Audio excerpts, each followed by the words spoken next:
Parlamento. Lo conversamos esta mañana con Macarena Costa, analista política de 50+1. Macarena, buenos días, bienvenida a RPP.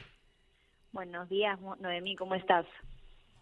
Muchas gracias, Macarena, por acompañarnos. En el Congreso de la República, nuevamente, los nombres, quienes dirigen, y es más una conversación, ¿no? Y hasta una negociación, podríamos decirlo así, entre bancadas para poder dirigir alguna comisión. ¿Cuán importante y por qué se dan estas negociaciones? Porque parece eso en muchos casos dentro del Congreso y de qué forma nos beneficia o afecta a la ciudadanía.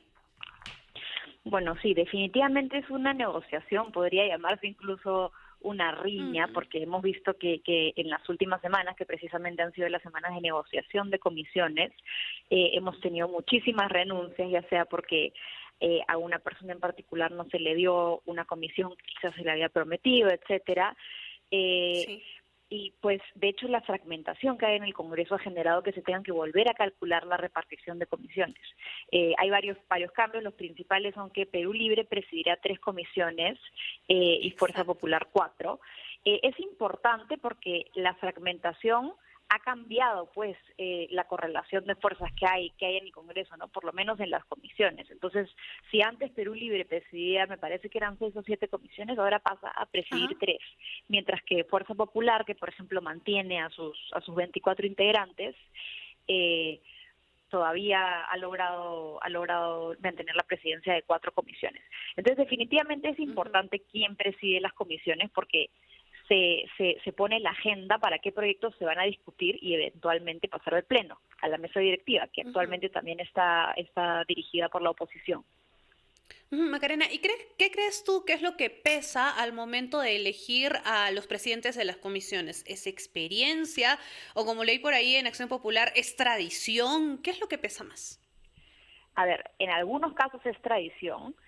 Por ejemplo, sí, suele pasar que el expresidente del Congreso pasa a dirigir la relación de comisiones exteriores. Sin embargo, en este caso tenemos algo especial, ¿no? Que es que los llamados niños, Sí. eh, de, algún, de alguna manera han tomado las riendas de la bancada, tienen más poder que la facción de Mari Carmen Alba. Entonces, quizás tienen el poder de lograr que Mari Carmen Alba no presida la Comisión de Relaciones Exteriores. ¿Qué otros temas pesan? Pues creo que son decisiones políticas, Noemí, más allá. Puede pesar la experiencia definitivamente, pero en última instancia son decisiones políticas que toma ya sea la dirigencia del partido o quien esté al mando. Ahora, una cosa es que las comisiones ya tengan a sus presidentes, pero si hacemos un análisis, a ver, en el rango de todo este tiempo, ¿cuán productivas son las comisiones a nivel del Congreso de la República? Es decir, los resultados, no solamente el trabajo, los viajes que hacen, sino los resultados. ¿Cuán tangibles son? ¿Cuánto han contribuido a las necesidades de la ciudadanía en el país? Esa es una buena pregunta, Noemí, porque el Congreso tiene 3 funciones: legislar, representar y fiscalizar. Entonces, ahí podemos hacer un análisis un poco subjetivo. De hecho, sí parece que se hubiera hecho un trabajo de fiscalización en las últimas legislaturas, pero es un trabajo de fiscalización que va más por el lado de la necesidad que tiene el Congreso de darle el voto de confianza a los gabinetes. Entonces, lo que ha hecho es luego fiscalizar y censurar uno por uno a los ministros, ¿no? Sin embargo, la Comisión de Ujú. Fiscalización sí hemos visto que ha estado haciendo un trabajo importante, eh, fiscalizando al presidente Castillo y su entorno.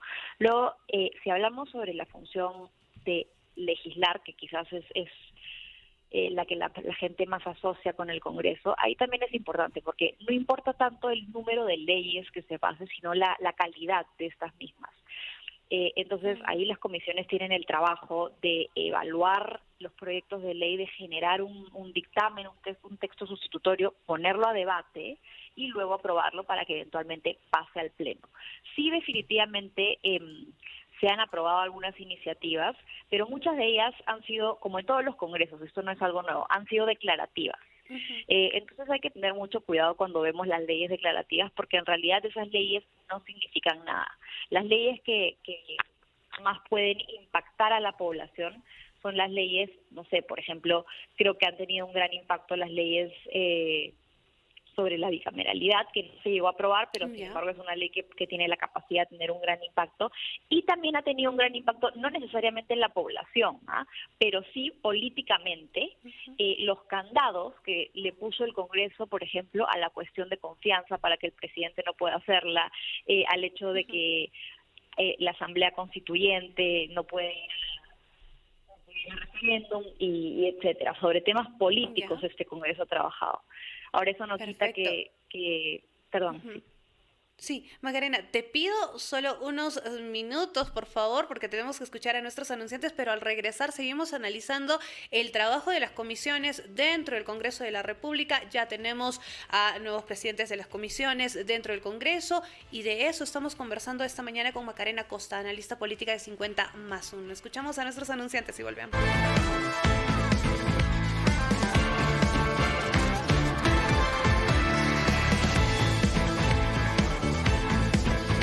7:20 de la mañana, estamos en la rotativa del aire por RPP, la voz de todo el Perú. El Congreso de la República ha aprobado este jueves el número de integrantes de las comisiones ordinarias y de la comisión permanente para el periodo anual de sesiones 2022-2023. Estamos haciendo el análisis de estas designaciones, de este proceso de elección también dentro del Congreso de la República, con negociaciones de por medio, intentando cumplir de repente tradiciones, ¿no? En algunos casos funciona o funcionaba así. Estamos conversando de este tema con Macarena Costa, analista política de 50+1. Y Macarena, hay comisiones clave, pero también existen comisiones, por ejemplo, como el de la mujer, comercio exterior, existen comisiones, por ejemplo, de agricultura. Y basándonos en el tema de productividad, por ejemplo, en esos temas tan delicados, pongamos el ejemplo de agricultura, a ver, porque hasta el momento está pendiente el tema de fertilizantes, la adquisición de estos por parte del gobierno central. ¿El Congreso de la República tendría algo que ver de repente con insistir en que el proceso se cumpla o no? Si es así, ¿se ha hecho? Sí, de acuerdo. La legislatura pasada, la presidenta de la Comisión de Agricultura fue una parlamentaria de Fuerza Popular, Vivian Olivos, e incluso hubo un pleno agrario. Entonces ahí la capacidad del Congreso se limita a poder exhortar, fiscalizar, quizás invitar al Congreso, al ministro de Agricultura. El Congreso no puede efectivamente lograr, digamos, esa compra de fertilizantes, pero sí puede ejercer presión para que el Ejecutivo lo haga. Ujú. Entonces, y lo mismo se puede aplicar para las demás comisiones.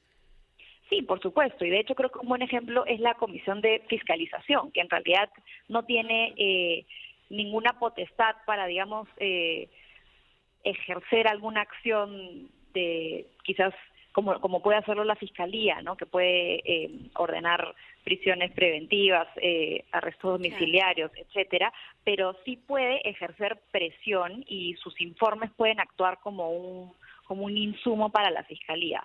Ahora, sí creo que es importante, Noemí, que resaltemos el nivel de fragmentación que hay ahora en el Congreso, que termina siendo un problema también para para que el Congreso pueda cumplir sus propios objetivos. Es decir, la doctora Milagros Campos mencionó que tenemos el Congreso más fragmentado, me parece que de la historia. Digamos, a estas alturas del partido, este Congreso ahora tiene 13 bancadas y la fragmentación en Sí. el Congreso es solo un indicador de la debilidad institucional de los partidos políticos, ¿no? Las más de 20 renuncias que ha habido hasta el momento son en realidad un indicador de que los miembros de las bancadas no sienten en realidad ningún tipo de fidelidad hacia el partido cuya bancada integra, con algunas excepciones, ¿no? Fuerza Popular, que es una Ujú. bancada que hasta el momento no ha sufrido ninguna renuncia.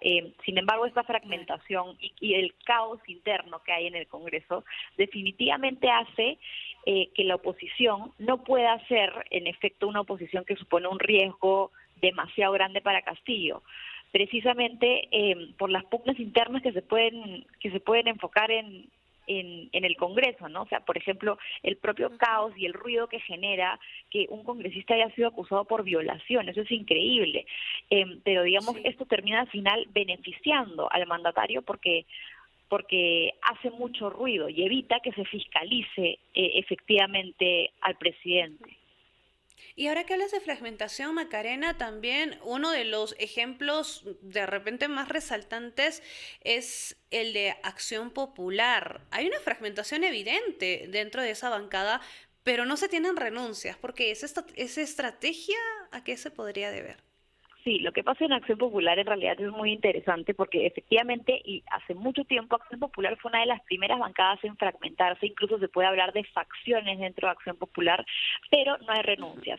Se especula que quizás eventualmente los llamados niños puedan renunciar y formar su propia bancada, pero Acción Ajá. Popular es un partido que tiene mucho tiempo, ¿no? Entonces, integrantes como por ejemplo Mari Carmen Alba, que podría haberse tentado a renunciar porque en este momento los niños han acaparado, han tomado poder sobre el partido, o sea, incluso ellos fueron quienes propusieron a la presidencia, a la vicepresidencia, una parlamentaria de Acción Popular allegada a ellos.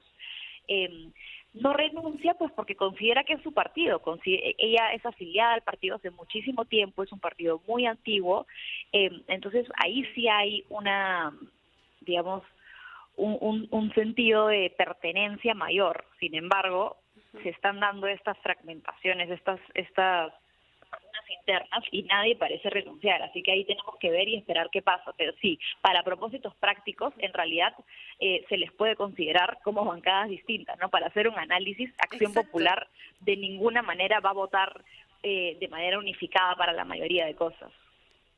Muy bien. Macarena, te agradecemos mucho por acompañarnos en esta edición, muy amable. Muchas gracias, Noemí. Gracias. Macarena Costa, analista política de 50 más 1, nos ha acompañado aquí en la rotativa del aire.